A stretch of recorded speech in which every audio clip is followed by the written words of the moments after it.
Welcome to top headlines. తన అనుభవంతో సూచనలు ఇచ్చేందుకు కేసీఆర్ ఎందుకు ముందుకు రావడం లేదని తెలంగాణ సీఎం రేవంత్ రెడ్డి వ్యాఖ్యానించారు. ప్రజాపాలన విజయోత్సవాల్లో భాగంగా పెద్దపల్లిలో నిర్వహించిన బహిరంగ సభలో ఆయన మాట్లాడుతూ కేసీఆర్ గారు శాసనసభకు వచ్చి మీ అనుభవాల్ని తెలంగాణ ప్రజలకు పంచండంటూ సూచన చేశారు. 1 ఎకరాతో ₹1 కోటి ఎలా సంపాదించవచ్చో ప్రజలకు తెలియజేయండని ఎద్దేవా చేశారు. ఆయన విద్య ఆ రహస్యం ఏమిటో ఈ రోజుకు అంతు చిక్కడం లేదన్నారు. 10 ఏళ్ల అధికారంలో ఉన్నది బీఆర్ఎస్ఏనని, మేము అధికారంలోకి వచ్చిన ఈ 10 నెలల కాలంలోనే దిగిపోండని బీఆర్ఎస్ నేతలు మాట్లాడడం విడ్డూరంగా ఉందన్నారు. ప్రజలు తమను 5 ఏళ్లు పాలించారని ఎన్నుకున్నారన్నారు. మేం మంచి పనులు చేస్తుంటే ఆశీర్వదించడానికి ఏమవుతుందన్నారు. తాము పెద్దపల్లికి బస్ డిపో ఇచ్చామన్నారు. రామగుండంకు విమానాశ్రయం కూడా తీసుకొస్తామన్నారు. రోజు రోసయ్య గారు నాకు సూచన చేయడం జరిగింది. వారి సూచనతో చదువుకొని వారికే ఇబ్బందికరమైన పరిస్థితులు కల్పించే విధంగా శాసన మండలిలోనే మాట్లాడేవాడిని. ఆ మాట అన్నా, సార్ మీరు సూచన చేస్తూ నేను చదువుకొని వస్తే ప్రభుత్వానికి ఇబ్బంది కలిగినప్పుడు, ప్రభుత్వం సమస్యలో ఇరుక్కున్నప్పుడు డాక్టర్ వైఎస్ రాజశేఖర రెడ్డి గారు ఆ సమస్యను పరిష్కరించడానికి మిమ్మల్నే పంపుతాడు కదా, అది మీకు కూడా ఇబ్బంది అవుతుంది కదా అని నేను వారిని అడిగిన. అంటే వారు అన్నారు, ప్రతిపక్షంలో ఉన్నప్పుడు ప్రశ్నించాలి, పాలకపక్షంలో ఉన్నప్పుడు పరిష్కరించాలి. ప్రజాప్రతినిధులుగా ఇది మన బాధ్యత. దీంట్లో ఎవరం బేసిజాలకు వెళ్లాల్సిన పని లేదు. నువ్వు సమస్యలతో అవగాహనతో వచ్చి మాట్లాడితే మా ప్రభుత్వం వాటిని పరిష్కరిస్తుంది. తద్వారా మా ప్రభుత్వానికి మంచి పేరు వస్తుంది తప్ప మీరు ప్రస్తావించారు కాబట్టి మేము వాటిని పరిష్కరించకుండా ఉండాలన్న ఆలోచన మన ప్రభుత్వానికి ఉండదు. ముఖ్యంగా ఆర్థిక శాఖ మంత్రిగా అది నా బాధ్యత అని వారు చెప్పినప్పుడు నాకు ఆనందం కలిగింది. ఈరోజు అలాంటి స్ఫూర్తి కొరవడింది చట్టసభలలో. ప్రతిపక్షాలు ప్రశ్నిస్తే పాలకపక్షాన్ని ఏదో పోతుంది అన్నట్టుగానో, ప్రశ్నించే వాళ్ళని అసలు మాట్లాడించడానికి అవకాశమే ఇవ్వద్దు అన్నట్టుగానో పరిస్థితులు తయారైనాయి. ఆ పరిస్థితుల నుంచి బయటపడాల్సిన అవసరం ఉన్నది.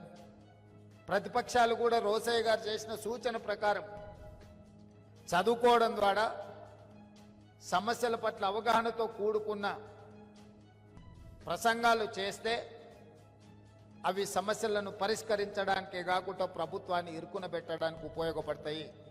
తద్వారా ప్రజలకు ప్రయోజనం చేకూరుతుంది. తద్వారా శాశ్వతంగా ప్రజలలో ఒక చెరగని ముద్ర. ఈరోజు రోసయ్య గారు వారి కుటుంబం రాజకీయాలలో లేరు. రాజకీయ అవసరాల కోసం మనం వెళ్తే వాళ్ళు పరిష్కరించగలిగిన పరిస్థితుల్లో ఉండకపోవచ్చు.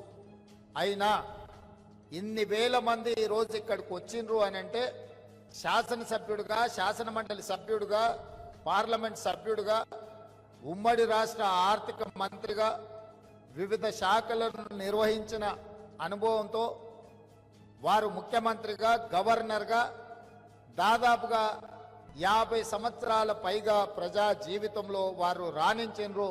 ఎన్జి రంగా గారి శిష్యుడుగా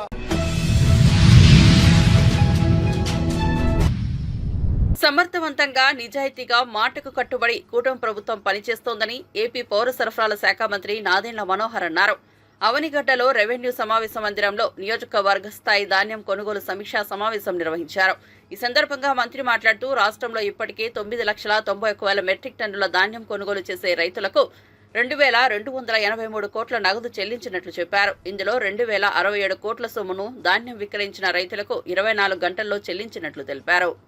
మీకోసం వచ్చాం సరేనా, రైతులందరూ సంతోషంగా ఉండాలి, ఇబ్బంది లేకుండా. ఏం పెట్టుకోబాకండి ఇబ్బంది. కొనుగోలు మేము చేస్తాం, బాధ్యత మాది. సాయంత్రం కలిసి తీసుకెళ్తాంలేండి, ఇబ్బంది లేదు.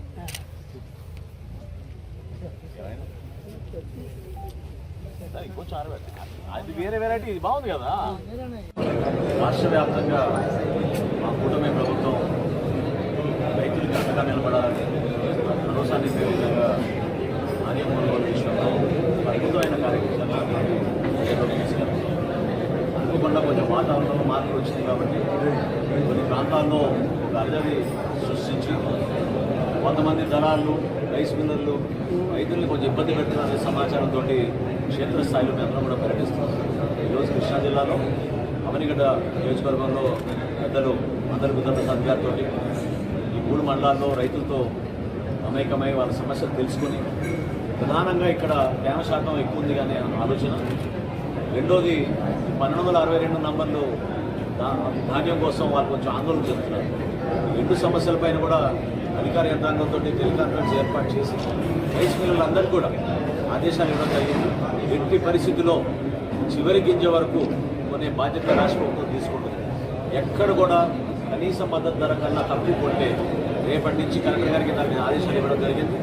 వాళ్ళకి ఖచ్చితంగా వాళ్ళపైన క్రిమినల్ యాక్షన్ తీసుకునే విధంగా కేసులు పెట్టే విధంగా మేము ముందుకెళ్తాం.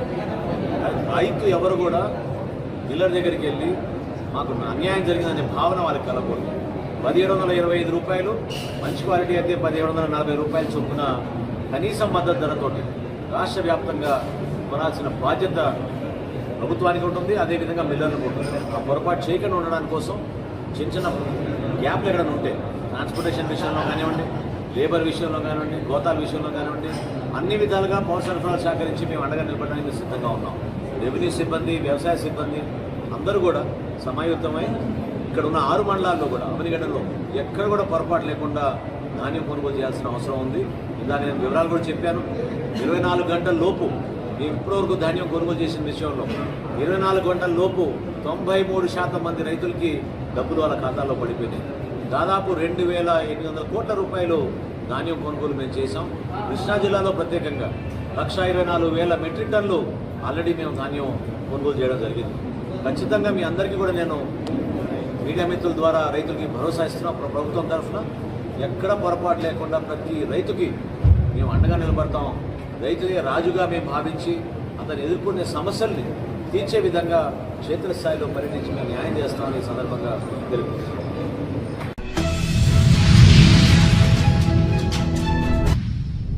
ఏక్నాథ్ షిండే తమతోనే ఉంటారని మహారాష్ట్ర కాబోయే ముఖ్యమంత్రి దేవేంద్ర ఫడ్నవీస్ ధీమా వ్యక్తం చేశారు. నిన్న నేను ఏక్నాథ్ షిండేని కలిశాను. కూటమి ప్రభుత్వంలో షిండే ఉండాలనేది మహాయుతి కార్యకర్తల అభిప్రాయమని ఆయన చెప్పారు. అతను మాతో ఉంటాడని నాకు పూర్తి విశ్వాసం ఉంది. మేమిచ్చిన హామీలను అమలు చేస్తామని ఫడ్నవీస్ అన్నారు. ప్రభుత్వాన్ని ఏర్పాటు చేయడానికి ఆయన తమను ఆహ్వానించాలని దేవేంద్ర ఫడ్నవీస్, ఏక్నాథ్ షిండే, అజిత్ పవార్ గవర్నర్ను కలిసి విజ్ఞప్తి చేశారు. అనంతరం ఏర్పాటు చేసిన మీడియా సమావేశంలో ఫడ్నవీస్ మాట్లాడుతూ తమ మహాయుతి కూటమి గవర్నర్ను కలిసి ప్రభుత్వ ఏర్పాటుకు ఆహ్వానించాలని కోరామన్నారు. ప్రభుత్వం ఏర్పాటు కోసం మద్దతిస్తున్న వారి సంతకాలతో లేఖ ఇచ్చామన్నారు. 5:30 గంటలకు ప్రమాణ స్వీకారం ఉండనుందన్నారు. आणि अपक्ष अशी एक मोठी महायुती या ठिकाणी झालेली आहे. या सगळ्यांच्या सहीचं पत्र ते आम्ही दिलेलं आहे. मी विशेष आभार मानतो आमच्या शिवसेनेचे अध्यक्ष आणि राज्याचे विद्यमान मुख्यमंत्री माननीय एकनाथराव शिंदेजींचे की त्यांनी शिवसेनेच्या वतीनं माझ्या समर्थनार्थ पत्र दिलं आणि महायुतीचा मुख्यमंत्री म्हणून माझा शपथविधी करावा अशा प्रकारची विनंती त्यांनी माननीय राज्यपालांना केली आहे. त्याचप्रमाणे राष्ट्रवादी काँग्रेसच्या वतीनं राष्ट्रवादी काँग्रेसचे अध्यक्ष आणि उपमुख्यमंत्री माननीय अजितदादा पवार यांनी देखील त्याच आशयाचं पत्र देऊन मला मुख्यमंत्री म्हणून शपथ द्यावी अशा प्रकारची विनंती केलेली आहे. आमच्या मित्रपक्षांनी देखील तशाच प्रकारची विनंती केली आहे आणि या सगळ्यांच्या विनंतीचा मान ठेवून माननीय राज्यपाल महोदयांनी आम्हाला निमंत्रित केलेलं आहे. देशाचे प्रधानमंत्री माननीय मोदीजींच्या उपस्थितीत उद्या 5:30 वाजता हा सोहळा आझाद मैदान या ठिकाणी पार पाडला जाणार आहे.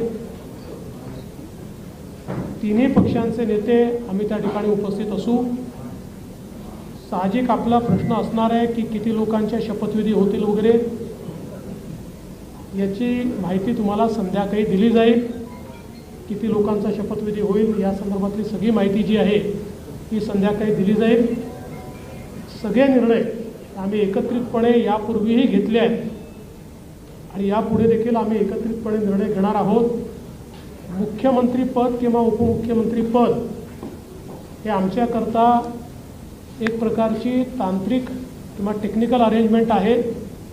आम्ही तिघही एकत्रितपणे आजपर्यंत निर्णय घेत आलो आहोत आणि पुढेही राज्याच्या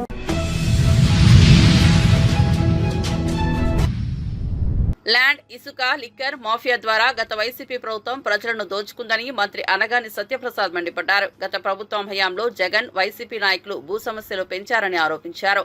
మంగళగిరిలో సీసీఎల్ఏ కార్యాలయంలో మంత్రి, జిల్లా కలెక్టర్లు, జాయింట్ కలెక్టర్లతో వీడియో కాన్ఫరెన్స్ నిర్వహించారు.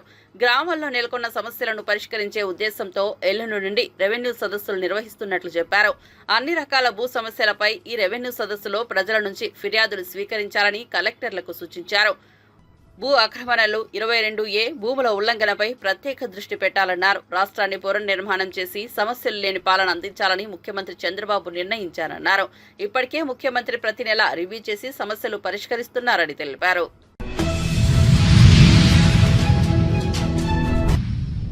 సామాజిక మాధ్యమాల్లో తమపై చేస్తున్న దుష్ప్రచారం తగదని, అలా చేసి తమ బతుకులు పొట్టలు కొట్టవద్దని లారీ ఓనర్స్ అసోసియేషన్ తీవ్ర నిరసన వ్యక్తం చేసింది. మాధ్యమాల్లో తమను ఒక మాఫియాగా చిత్రీకరిస్తూ చేసిన ప్రసంగం తమను ఎంతగానో బాధించిందంటూ లారీ యజమానులు ఆవేదన వ్యక్తం చేశారు. కాకినాడ సంజయ్ నగర్లో ఉన్న లారీ ఓనర్స్ అసోసియేషన్ కార్యాలయంలో ఈ నిరసనను చేపట్టారు. ఈ సందర్భంగా లారీ అసోసియేషన్ అధ్యక్షుడు దాసరి శ్రీనివాసరావు, కార్యదర్శి అల్లంరాజు, కోశాధికారి గణేశుల వాసుల ఆధ్వర్యంలో లారీ యజమానులు తమ ఆవేదన వ్యక్తం చేశారు. కాకినాడ పోర్టుకు ఇతర ప్రాంతాల నుంచి వచ్చే లారీలను రానివ్వకుండా అడ్డుపడి ఒక మాఫియా కేంద్రంగా మార్చారని చెప్పడం తగదంటూ వారు పేర్కొన్నారు. మమ్మల్ని చాలా ఆరోపణ చేశారు. మా ఈయనను మహా టీవీ వారు మమ్మల్ని ఆరోపణ చేశారు. ఆ ఆరోపణలే మేము చరిత్రలో ఉన్న ఈయనని మాది. ఆ ఈయనని చాలా మీరు ఆరాధనపరుస్తున్నారు. దాన్ని మీరు అది కరెక్ట్ కాదు. అలాంటిది ఏమైనా ఉంటే మీరు వచ్చి మా అసోసియేషన్ మీద మీరు ఆ అసోసియేషన్ మీద మీరు ఆరోపణ చేసిన వల్ల అది ఏమైనా ఉంటే రుజువులు చేసి అది చేయాలని, ఈ అసోసియేషన్ని కించపరచొద్దని చెప్తూ జరిగింది. మీరు ఏమైనా రుజువులు చేసి మా అసోసియేషన్ని ఈ అసోసియేషన్ అంటే మేము చాలామంది ఈ కుటుంబాలతో 30,000 కుటుంబాలతో మేము ఉన్నాం. 3,000 లారీలతో చాలామంది బతుకుతున్నాం, జీవనోపాధి చేసుకుంటున్నాం. అలాంటి అసోసియేషన్ మీరు చాలా కిందపరచడం వల్ల మాకు బాధాకరమైంది. మా పెద్దలు, మా పిల్లలు కూడా నిన్న నుంచి కూడా ఎవరు కూడా చాలా బాధాకరంతో ఉన్నారు. ఎప్పుడు కూడా వీడియో కానీ ఎవరిని కూడా మేము అందరినీ కూడా మేము చాలా సహకరించిన వాళ్ళు ఉన్నారు. మీ మహా టీవీ వారు ఇలా నింద వేయడం వల్ల మీరు ఆరోపించుతారని ఈ కిరాయిలు కూడా మేము దందా చేస్తాము, రౌడీజం చేస్తూ ఉన్నారు. అలాంటివి చేయము. మేము పొట్టగూడికి వచ్చాము మా బిజినెస్ కోసం. ఎంతో కాంట్రాక్టర్లని కూడా నిన్న కూడా మాకు చిన్న సాంబార్లో కూడా మొన్న మీటింగ్ అయింది. ఆ మీటింగ్లో కూడా మేము కిరాయిలు కూడా తగ్గించడం జరిగింది. కానీ ఆయిల్ రేటు మాకు తగ్గిన వెంటనే చాంబర్లో మేము కిరాయిలు తగ్గిస్తాము. మేము అలాగే ఈ అసోసియేషన్ నడుపుకుంటున్నాము. మా పూర్వకాలం పెద్దలందరూ కూడా మీరు మా టీవీ వారు చాలా ఈ నిందన ఎత్తడం వల్ల మాకు చాలా బాధాకరం. అది మీరు చాలా రుజువు చేసి మా లారీ ఓనర్స్ కూడా మీరు ఎలాంటి ఏమైనా ఉంటే తప్పులు ఉంటే సరి చేసుకుని మీరు చాలా అది ఎంక్వైరీ చేసి చేయాలని. చంద్రశేఖరు, నేను లారీ ఓనర్ని. ఈ అసోసియేషన్ 61లో పెట్టారు. ఈ రోజంటే కాకినాడ పోర్టులో డీ బోర్డర్ పోర్టు తర్వాత పంట్లు ఇవన్నీ వచ్చినాయి. ఈ పామాయిల్ కూడా ఈ రోజు వచ్చింది. పూర్వం పడవల మీద లోడ్ చేసిన కాడి నుంచి కూడా మీ అసోసియేషన్కి ఛాంబర్ ఆఫీస్కి కలిపి కమిట్మెంట్ ఉంటుంది. ఒక ఆయిల్ రేటు పెరగాలన్నా, ఆయిల్ రేటు తగ్గించినప్పుడు కిరాయిలు పెరగాలన్నా ఏదైనా సరే ఛాంబర్ ఆఫీస్లో ఇక్కడ ఎగ్జిక్యూటివ్ బాడీ ఓనర్స్ వెళ్ళి ఆ ఛాంబర్ ఆఫీస్లో ఉన్న నెంబర్లతో చెప్పుకుంటే వాళ్ళు రేటు నిర్ణయిస్తారు. ఆ రేటు నిర్ణయించిన రేటు మీద మేము లారీ ఓనర్స్ అసోసియేషన్ తోలుతాం. మేము సీరియల్ విధానంలో మేము వెళ్ళగా మిగిలిన లోడ్లు బయట అసోసియేషన్ వాళ్ళకి ఇస్తాం. ఇక్కడ అంతా కూడా మా రేటే, మాకో రేటు వాళ్ళకో రేటు, ఒక రోజుకు ఒక రేట్ అనేది ఉండదు. ఇక్కడ ఈయన ఉంది. ఎప్పటి నుంచో మా నాన్నల కాడి నుంచి ఎప్పుడో 61లో పెట్టిన కానీ స్థాపించింది. ఈరోజు తెలుసో తెలియకో ఆయన వంశీ గారు, మహా టీవీ వంశీ గారు ఏం మాట్లాడతారో ఒకసారి ఆలకించండి సార్.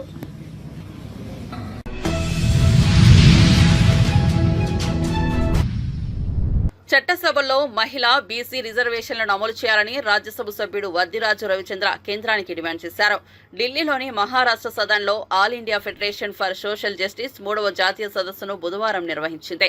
సదస్సులో పాల్గొన్న వద్దిరాజు మాట్లాడుతూ ఒక ఓబీసీకి చెందిన వారే అయినప్పటికీ న్యాయం జరగడం లేదని ఆవేదన వ్యక్తం చేశారు. తెలంగాణలో బీసీ మంత్రులే లేరు, ఓన్లీ ఇద్దరున్నారు. 60% పైన ఉన్నటువంటి తెలంగాణ రాష్ట్రంలో ఓట్లను వేయించుకొని కేవలం ఇద్దరే, ఒకరు కొండా సురేఖ గారు, రెండోవరు పొన్నం ప్రభాకర్ గారు. ఇప్పుడు ఖాళీగా ఉన్నటువంటి ఆరైనా కూడా కనీసం బీసీలకు, ఈ ఎస్టీకి, మైనారిటీకి సోదరులందరూ కూడా ఇస్తే సంతోషంగా ఉంటారు కదా. 1 ఇయర్ అయిపోయింది, వేస్ట్ అయిపోయింది. ఒక్క తెలంగాణ రాష్ట్రమే కాకుండా మహిళా బిల్లులు కూడా ఇప్పుడు చట్టం చేయబడి రెడీగా ఉంది. మహిళా బిల్లు తయారు చేసి రెడీ పెట్టిన మహిళా బిల్లుని ఇప్పుడు ఇంప్లిమెంట్ చేయాలంటే బీసీలకు ఖచ్చితంగా కూడా కుల గణన దేశం మొత్తం జరగాలి. ఇది జరగాలంటే ఇలాంటి సెమినార్లు పెట్టుకొని మేము చట్టం మొత్తం ప్రభుత్వాల మీద ఒత్తిడి తెచ్చి, కేంద్ర ప్రభుత్వం మీద కూడా ఒత్తిడి తెచ్చి ఇవన్నీ జరిగే విధంగా పోరాటం చేసే ఈ ప్రక్రియకు ఒక ఓబీసీగా, ఒక బీసీ బిడ్డగా వచ్చి సంఘీభావం తెలపడం కాకుండా మా కేసీఆర్ గారు ఖచ్చితంగా ఏదైతే అభివృద్ధి చేశారో బీసీల పట్ల ముందుకు తీసుకెళ్లారో వారన్నీ కూడా తెలియజేయడానికి వచ్చాం. ఖచ్చితంగా కూడా ఇది ఈరోజు జరిగే మీటింగ్ చాలా మంచిది. ఇక నుంచైనా బీసీలకు న్యాయం జరగాలని చెప్పేసి అందరం సంఘటితంగా ఉంటే ఖచ్చితంగా జరుగుతుందని చెప్పేసి ఖచ్చితంగా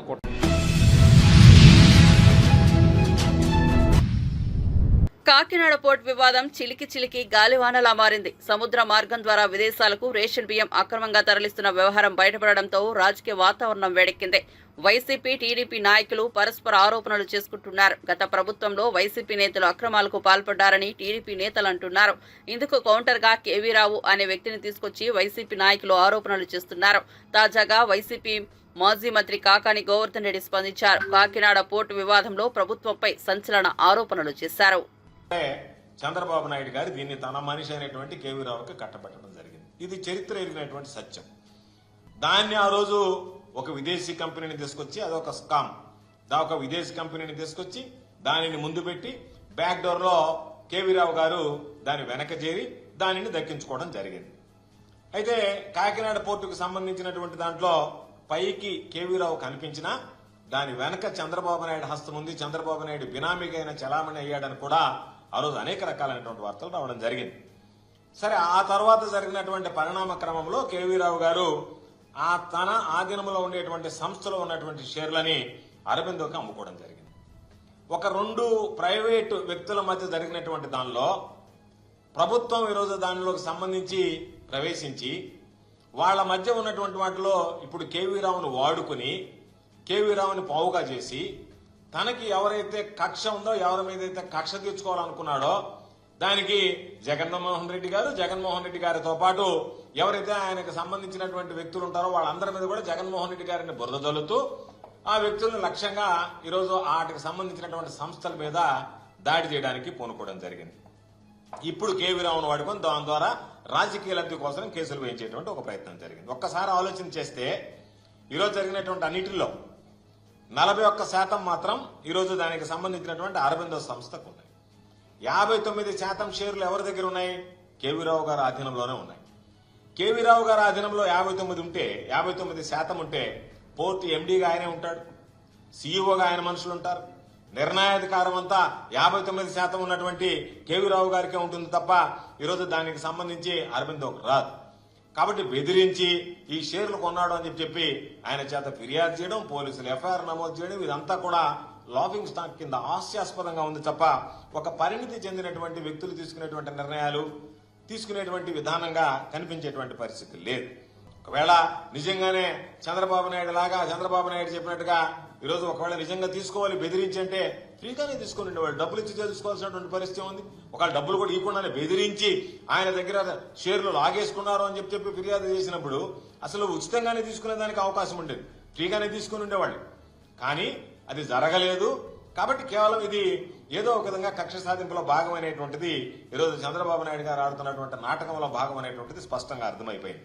ఈరోజు ఒక్కసారి చూస్తే ఒకే విధంగా మొత్తం ఒకవేళ నిజంగా ఆ కాకినాడ పోర్టు సంస్థనే ఒకవేళ తీసుకోవాలని అనుకుంటే మొత్తం తీసుకుని ఉండేవాళ్ళు, లేదా మెజారిటీ షేర్లు తీసుకుని దాని నియంత్రణ అధికారాలన్నీ అరబిందో సంస్థలోనే ఉండే చేతిలో పెట్టుకుని ఉండేవాళ్ళు. అవన్నీ లేకుండా 41% నువ్వు అమ్మి 59% కేవీరావు గారు పెట్టుకుని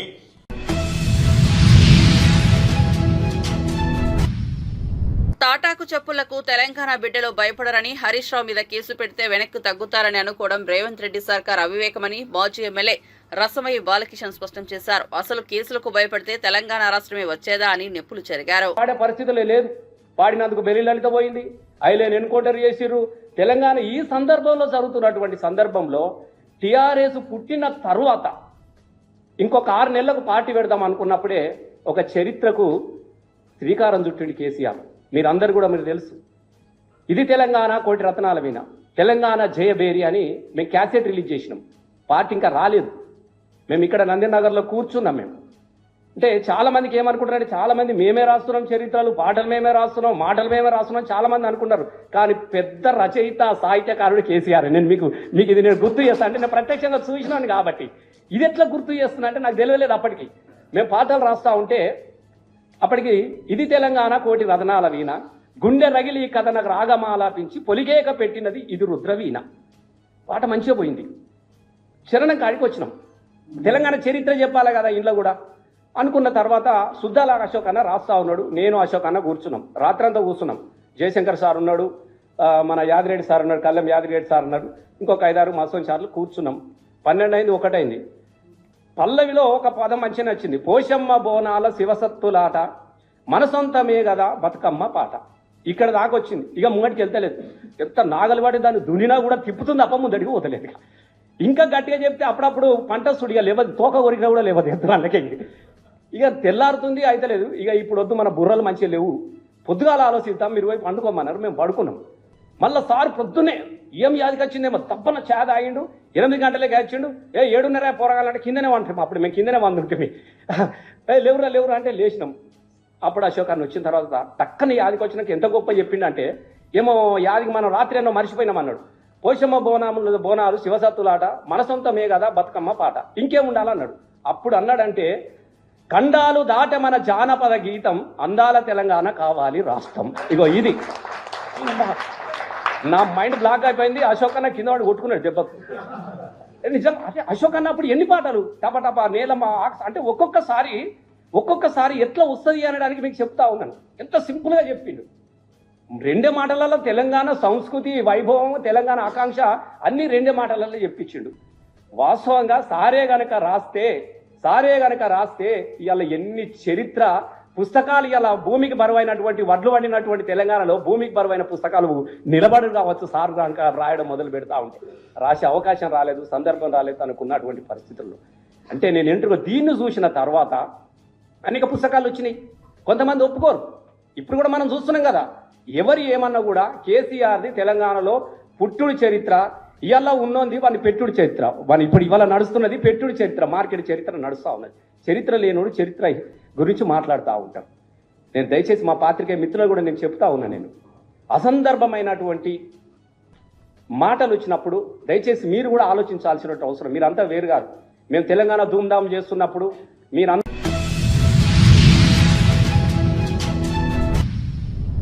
ఆంధ్రప్రదేశ్లో వినూత్న కార్యక్రమానికి శ్రీకారం చుట్టేందుకు సిద్ధమైంది విద్యాశాఖ. దేశంలోని ఇప్పటి వరకు ఏ రాష్ట్రంలో జరగని విధంగా మెగా పేరెంట్ మీటింగ్ చేస్తున్న మొదటి రాష్ట్రంగా ఆంధ్రప్రదేశ్ నిలవబోతోందంటున్నారు పాఠశాల విద్యాశాఖ సెక్రటరీ కోనా శశిధర్. ఈ నెల 7వ తేదీన మెగా పేరెంట్ టీచర్ మీట్ నిర్వహిస్తున్నాం. 44,303 పాఠశాలలో ఒకే రోజు ఈ మెగా పేరెంట్ టీచర్ మీట్ నిర్వహణ ఉందన్నారు. 38,319 మండల పరిషత్, జిల్లా పరిషత్ పాఠశాలలు, 2,807 మున్సిపల్ పాఠశాలలు, 1,054 రెసిడెన్షియల్, 2,843 పాఠశాల ప్రభుత్వ పాఠశాలల్లో 7వ తేదీన ఉదయం 9 గంటల నుంచి మధ్యాహ్నం 1 గంట వరకు సమావేశం నిర్వహించనున్నట్లు వెల్లడించారు. 1 కోటి మందికి పైగా ఈ సమావేశంలో పాల్గొంటారని అంచనా వేస్తున్నారు.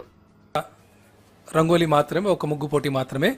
తల్లులందరూ ఆలోచించి ఒక గ్రూప్గా ఏర్పడితే వాళ్ళు రేపు వాళ్ళ పిల్లల గురించి మాట్లాడుకోవడానికి దానికి ఇంటరాక్షన్ బాగుంటుందని చెప్పి 10 క్లాసులు ఉంటే 10 ముగ్గులు మాత్రమే, 15 ఉంటే 10 క్లాస్ రూమ్కి ఒకటి చొప్పున అట్లా. అదే తండ్రులకైతే టగ్ ఆఫ్ వార్ ఒక ½ అన్ అవర్ పాటు. ఉదయం 9 o'clockకి పేరెంట్స్ వస్తే 10:30, 11 వరకు ఈ ఇండివిజువల్ ప్రోగ్రెస్ కార్డ్ డిస్కషను. అలాగే హెల్త్ డిపార్ట్మెంట్ వాళ్ళు ఈ మధ్య ఇండివిజువల్ హెల్త్ స్క్రీనింగ్ అని చెప్పి స్టార్ట్ చేశారు. ఇది ఒక దాదాపు 900 స్కూల్లో ఆల్రెడీ అయిపోయింది. ఈ 900 స్కూల్స్లో ఆ రోజు హెల్త్ కార్డు కూడా ఇవ్వటం జరుగుతుంది. మిగతా స్కూల్స్లో ఎందుకంటే 2-3 నెలలు పడుతుంది స్క్రీనింగ్ చేసి ప్రతి ఒక్క స్టూడెంట్కి అన్ని స్క్రీనింగ్ టెస్ట్ చేయడానికి. అక్కడ మాత్రం హెల్త్ కార్డు గురించి వివరించడం జరుగుతుంది. సో ప్రతి టీచరు ఈ కార్డు ఇస్తూనే హెల్త్ కార్డు గురించి, హెల్త్ కార్డు రెడీగా ఉంటే అది ఇవ్వటము, లేదంటే హెల్త్ కార్డు గురించి వివరించడం జరుగుతుంది. ఇది అయిన తర్వాత నేను చెప్పినట్టుగా తల్లిదండ్రులకి ముగ్గుల పోటీలు, అలాగే టగ్ ఆఫ్ వార్ ఉంటుంది. తర్వాత ఒక చిన్న పబ్లిక్ మీటింగ్, పబ్లిక్ అంటే బయట పబ్లిక్ని అలౌ చేయరు, లిమిటెడ్ పబ్లిక్ మీటింగ్ అంటే తల్లిదండ్రులు, అలమ్నై అంటే పూర్వ విద్యార్థులు, ఎస్ఎంసి మెంబర్సు, టీచర్లు, హెడ్ మాస్టరు, పిల్లలు కలిపి ఒక మీటింగ్ కండక్ట్ చేసుకుంటారు. ఈ మీటింగ్లో హెడ్ మాస్టర్ గారు స్కూల్ రిపోర్ట్ కార్డ్ చదువుతారు. అలాగే ఆ ఎంటైర్ ఈవెంట్ను కూడా టీచర్లు నడిపించకుండా తల్లుల్లోనే ఎవరో ఒకళ్ళు బాగా మాట్లాడేవాళ్ళు వాళ్ళనే నిర్వహించమని చెప్పడం కూడా జరిగింది. ఎందుకంటే వాళ్ళు ఇన్వాల్వ్ అయితే ఇంకా బాగుంటుందని. ఒక ముఖ్యమైన అంశం ఏమిటంటే ఈసారి అంటే ఫస్ట్ టైం మేము star rating for schools, for both ఇన్ఫ్రాస్ట్రక్చర్కి ఒక స్టార్ రేటింగు, అకాడమిక్ అంశానికి ఒక స్టార్ రేటింగు, ఈ 2 అంశాల మీద 2 స్టార్ రేటింగ్స్ ఇవ్వటం జరుగుతుంది. అంటే కొన్ని చోట్ల ఎక్కడన్నా మనకి బిల్డింగ్ వసతులు బాగుండి 3 స్టార్ కానీ 4 స్టార్ కానీ ఉండొచ్చు, కానీ అక్కడ 1 స్టార్ అకాడమిక్ పర్ఫార్మెన్సే ఉండొచ్చు, చెప్పలేం. సో కేవలం బిల్డింగ్లు బాగున్నంత మాత్రం చదువులు బాగున్నట్టు కాదు. మా మంత్రివర్యులు చెప్తున్నారు, ఎప్పుడు చెప్తుంటారు, అవుట్పుట్స్ కాదు అవుట్కమ్స్ ఉండాలి అని. అంటే క్లాస్కి పాఠం చెప్పడం కాదు, విద్యార్థికి పాఠం చెప్పాలని. క్లాసుకు పాఠం చెప్పడం అంటే సిలబస్ అయిపోయింది, మేము చేయాల్సింది అయిపోయింది, అలా కాకుండా what is the learning outcomes, ప్రతి విద్యార్థి నేర్చుకున్నారా లేదా అనేది దాని